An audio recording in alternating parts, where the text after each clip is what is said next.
Hello, my little experiments, and remember from the last video, so the last video I kinda did a video on like playing as Demogorgon as well as Vecna, not the Stranger Things Vecna, I meant like the Dungeons and Dragons Vecna. So in this video, we're just going to do a reaction video of like how to Vecna by Crypto himself, this guy right here. So make sure you leave a like and subscribe on him, like join to his channel. Actually, maybe not, maybe subscribe to him, but make sure you leave a like and subscribe to him. So basically, there's gonna be he's gonna showcase about the spoilers of like Vecna's abilities. I want to showcase for myself, but I'm too hyped. I just want to see Vecna for myself, and decided to, you know, go to Crypto's channel and decided to just react it on that. So hopefully you guys enjoyed this video. So, and make sure you leave a like and subscribe. My last video of me playing as Demogorgon, I absolutely got bodied real quick. I'm not the best player in Dead by Daylight. I'm definitely probably one of the worst. So here we go. You know, I feel like this is gonna get really confusing really quickly. Now I have right? Vecna, but I also have a how to Vecna. But don't worry, I will make this super easy to understand. So today I will be the easiest thing is to say how to Henry. Okay, it's his actual name. You everything you need to know about Vecna the sequel. Oh, what the freak is that, bro? I decided is to something potholes? This video before I finished writing the ending. That'll go over well with my audience.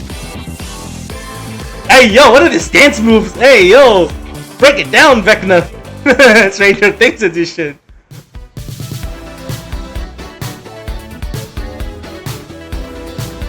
He's probably talking about the story.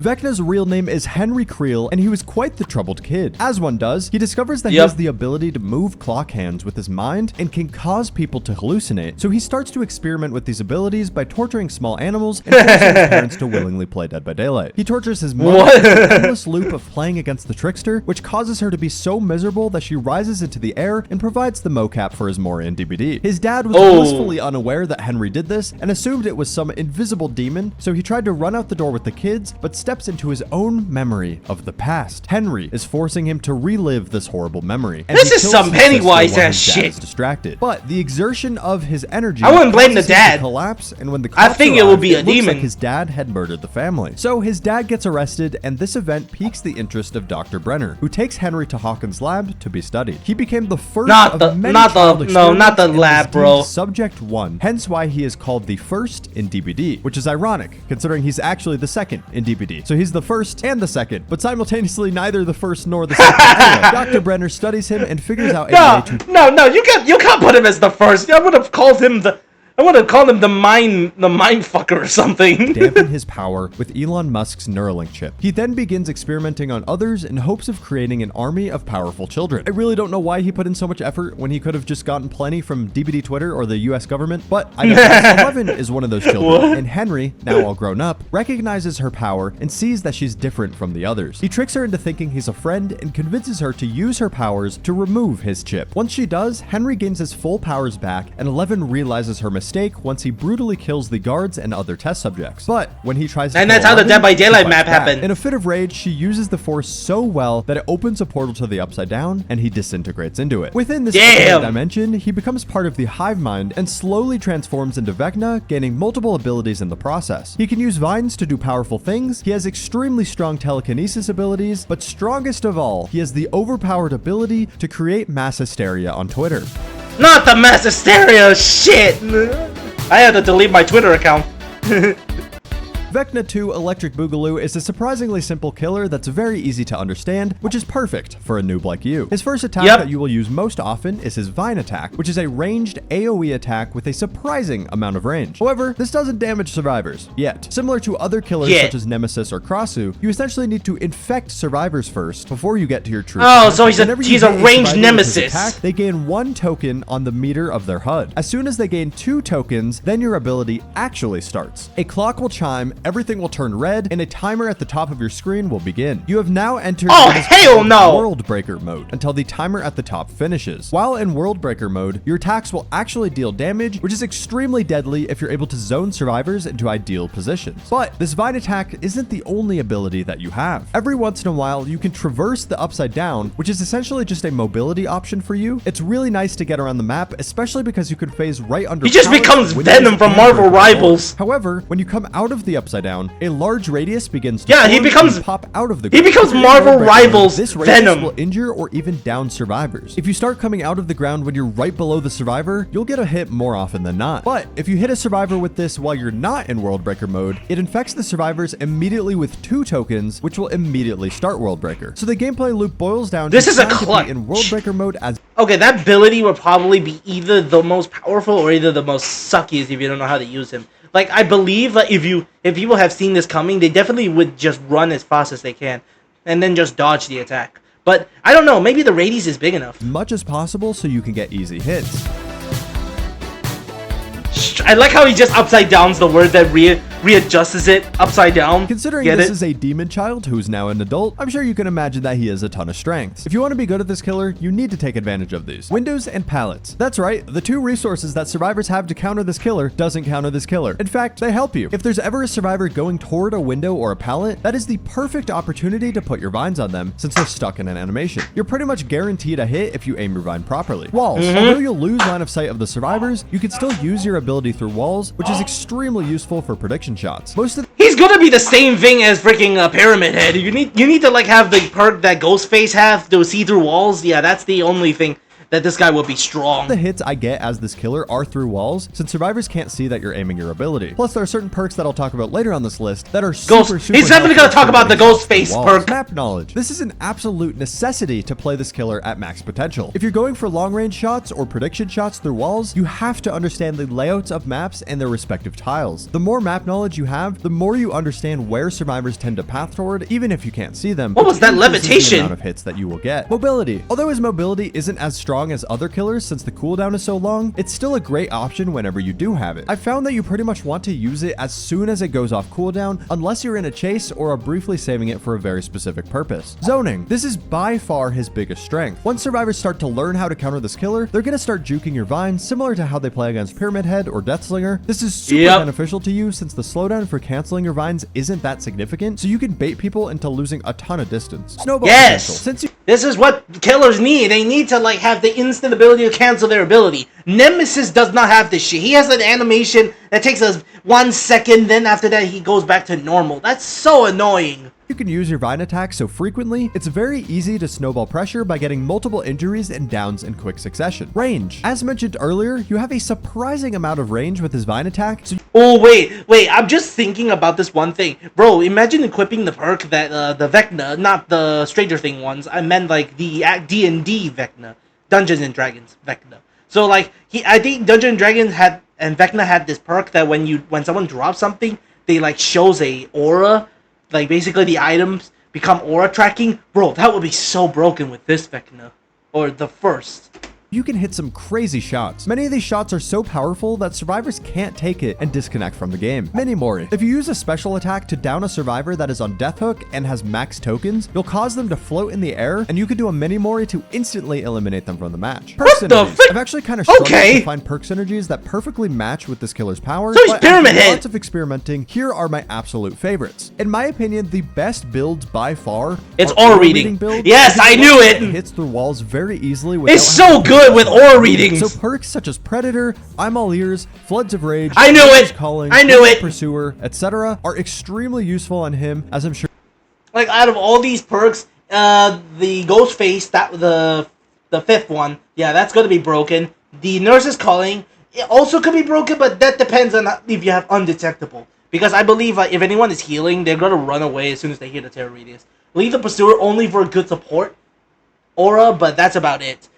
What about the Vecna one? God damn it. Background footage. Information perks are also a fantastic choice if you have your traversal ability active. So perks like Barbecue, Thrilling Tremors, Tinkerer, or Discordance can help you. I am so glad that this, like, how do you say, going down the upside down is, like, not the same as, like, something like Dracula's Bats. Like, you can't see the survivors. You just have to predict if they're coming or not.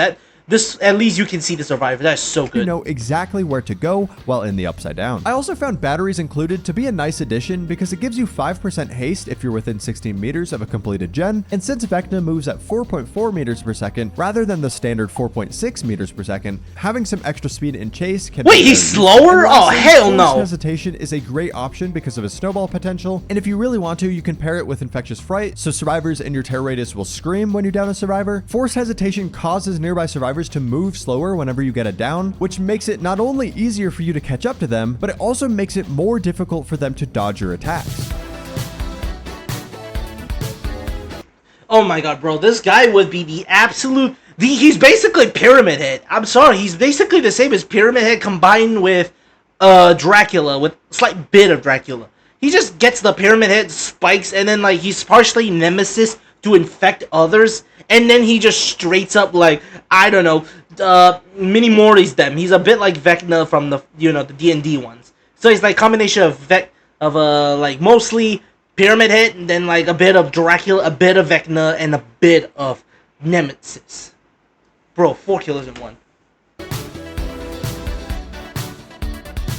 Unlike what Twitter might make you believe, Vecna is not Nurse 2.0, and he has quite a few weaknesses that you should be aware of. I thought it would be a Pyramid Head 2. No, he's Pyramid Head 2.0. Get the frick out. Bro, dude, I could have sworn if they gave this to Freddy, no one would judge. Because Freddy almost has the same abilities. You could get World Breaker mode and then like add it as the Dream World effect. Or like Freddy just having like the straight up, you know, blood splat, but instead it's a damaging aura. And then the going down here could have been like Freddy just turn into a blood pool himself and just pop out of the ground with spikes. That would have been so good with Freddy, but no, they just gave it to Vecna. Speed. Since you're a 4.4 meters per second killer, and you're likely going to be missing a bunch of shots if you're using it a lot, survivors that know how to make distance will absolutely ruin your day since it's difficult to catch up. So try not to go for risky shots too often. Line of sight. Obviously, it's much more difficult to hit survivors that you can't see, so if they do a good job at blocking your line of sight, you're forced to either do a prediction shot or spend the time catching up to them as a slower than normal killer. Grandfather clocks. 4 clocks spawn around the map, and survivors can interact with them to speed up the countdown of your World Breaker mode to make it go away faster. Anti-camp feature. If you use your abilities close to a survivor that is on the hook or one that was just recently unhooked, your abilities will take a super long time to work. Although it feels awful from your perspective, I actually really like that this exists, and I hope that they implement this. Yeah, anti-camping, bro. Hell no, anti-camping. Will provide survivors with a ton of free distance, which is super detrimental for this killer, especially if you hit them at a range because you can lose them very easily. I am so glad they're adding that anti-camp shit. I hate killers like anti-camp, doing camping like shit like this.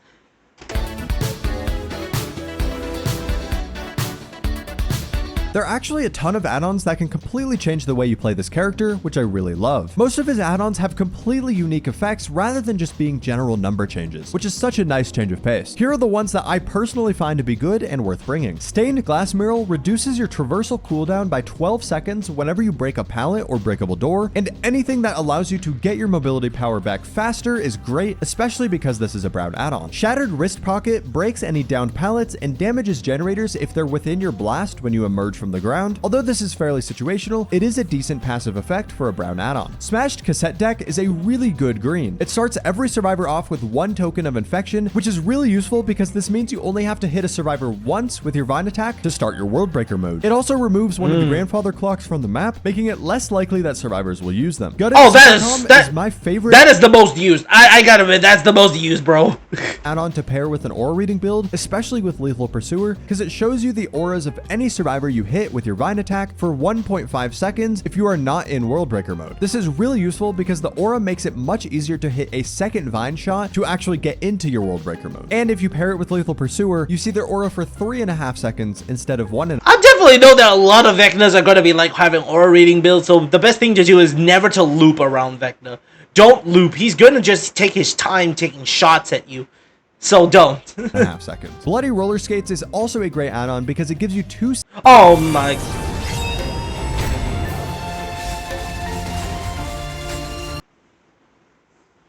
seconds of 20% haste after emerging from the upside down, which gives you a ton of consistent value throughout the match. One of the downsides of this ability is the fact that you lose a bunch of distance, so this add-on helps mitigate that. Rabbit Remains makes any survivor in the radius of your upside down attack exhausted for 20 seconds, and it's never a bad thing to make survivors exhausted, and it's quite easy to do so with this add-on. Pizza Goggles makes your traversal cooldown extremely short, but also makes your upside down attack super small, so you essentially trade the ability of being able to attack for more frequent mobility. I don't like to use this add-on, but I think it's a personal preference thing. His first Eerie add-on. As soon as I saw the clip of the you know, the clip of him emerging with just one spiked out. That is the most horrible ass ability. Like, it's so small. No one's gonna step on that. And second is that the animation takes a long ass time. People already are like 5 seconds away already. Is decent. It makes you undetectable for 12 seconds every time you enter World Breaker mode, which can be somewhat useful, but you're likely already going to be in chase when this happens, so it's not that big of a deal. And the other ability is that any survivor with at least one token on their HUD will have their aura revealed to you if they're within 12 meters. This is very strong and is really useful to get hits through walls, but you won't really start gaining this ability until later in the game when more survivors have tokens. His other eerie add-on is really cool, but very difficult to use. It's called Chess Piece, and it gives you 2 uses of your vine attack, but the attacks are significantly smaller. This can be extremely powerful once you get the hang of it, but there's definitely a huge skill floor for this because you have to be so precise and learn how to zone survivors with it. If you're able to hit your shots, you can hit a survivor to injure them, wait a second for their iframes to go away, and then hit them again with the second one. So it's like a sniper with 2 shots. You can imagine, this is very difficult to pull off, so it'll take a lot of practice. And you can also hit one survivor with one and hit another nearby survivor with the other to get 2 hits that way as well. But regardless, it is very difficult to use, but you can also use the first one to zone survivors away from it and force them into a position where your second one will hit. Some of the background footage should be showing this, but unfortunately, I am so bad with this that I don't have very many hits with it. So once you learn how to use this add-on, it's like a sniper, bro. You can't even shoot, bro. One shot you miss and you're fucked, bro. Oh my god, nah, hell no. This is like probably a hell no for me. and I'm sure it'll be very Unless you're good at spam shotting, then nah, you ain't hitting them. Henry's unique perks are surprisingly good and have a ton of synergy with other perks, so I definitely recommend buying him if only to have his perks on other characters. His worst perk in my opinion is Hex Hive Mind, which creates a hex totem the first time you hook a survivor. It then shows you the progression of each generator based on the intensity of their aura, similar to that Eerie Wraith add-on. This is a very, very useful information perk because you get to see which gens are being worked on the entire time you're hexing. Yeah, I could definitely see this being benefit where if the hex totem survives until the final 3 gens, it'll instantly pop those. This would be good against with Freddy, and they will start regressing. This part of when one generator remains, all remaining generators explode, lose 10% progress, it starts regressing, and the hex totem becomes dull. Yeah, this would be a good perk for like Freddy. Like you just have him teleporting around generators, having Dead Man switch with like the ability to blood splatter every time. This would be freaking annoying, making Forever Freddy even worse. The perk is kind of bad and super situational, but I guess it's better than nothing. His next best perk is called Secret Project, which the name of this perk is alluding to the fact that there's a secret 9th episode that's gonna come. The first part of this perk causes a— Wait, what? There's a 9th episode? I need to go see that. Every time a totem is cleansed or blessed, which can be somewhat useful on hex builds, but since the block generator is random, it's not very consistent. However, the second part of this perk is where it really shines. Every time— Okay, hold on, let me read this. When the totem is blessed or cleansed, block a random unblocked generator for 30 seconds. When one or more generators become blocked, you gain undetectable. Yeah, this is RNG. If a generator gets blocked by any means, you become undetectable for 30 seconds. This is also very situational. Would be great on many killers. One of my favorite combos. Yeah, but however, this is kind of very situational. I mean, do you expect people to have blessed cleansed totems? Like, I don't believe that. When one or more generators become blocked, you gain undetectable. I mean, that could be good for some other perks, I guess, for the undetectable for 30 seconds, but the first effect, not as strong, because I don't believe survivors will have, you know, blessed totems that often. Is this perk with Corrupt, since this gives you 30 seconds of undetectable immediately at the start of the match. Wait, that actually could be good. Only temporarily. Is a good perk in general. As I'm sure you can imagine, this could be very strong on many killers, especially if you manage to get a gen grab. Give this to Myers. Like that can potentially give you a free down. This perk also pairs extremely well with other gen blocking perks like Dead Man Switch or No Holds Barred to become undetectable throughout the match. Dead Man Switch. And lastly, his strongest perk that will very likely become meta is yet another gen regression perk called Turn Back the Clock. After hooking a survivor for 60 seconds, press the ability button 1 to make the target generator within 20 minutes explode. Lose 10%. Oh, that is broken! Oh, hell no! You don't even need to... Bro, you don't even need to do anything. You don't even need to damage a generator anymore. This is basically the same as Pop Goes the Weasel. Oh, hell no. Nah. Imagine putting this with... I don't know if it works on, like, Pop Goes the Weasel, bro. This is going to be hell no.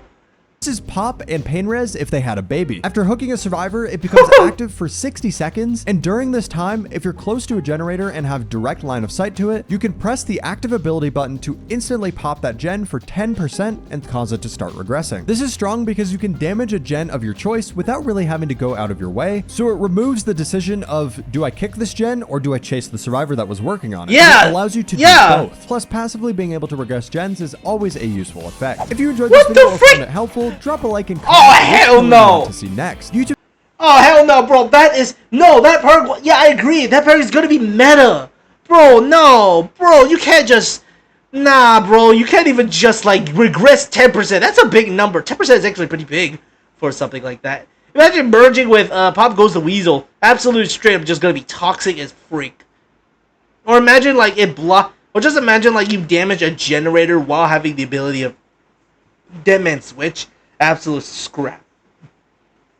Or like, bro, that means like whenever you chase a survivor, you don't have to like be there anymore. You don't have to damage a generator. You could just like chase someone, damage a generator just by looking left, and then after that just continue chasing them. This is absolute toxic. Toxic ass perk. Just putting out with like anything that involves generators, nah, absolutely gonna be toxic as freak. And then people are gonna be wondering what the hell damaged my generator. It just popped all of a sudden. This is gonna be meta. That's gonna be meta.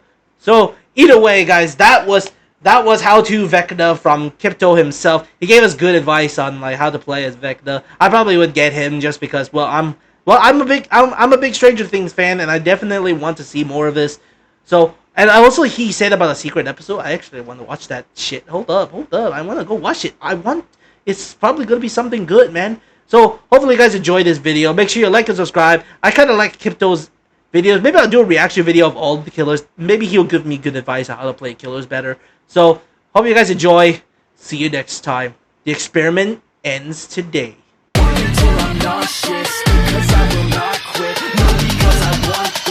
Don't try to stop me now.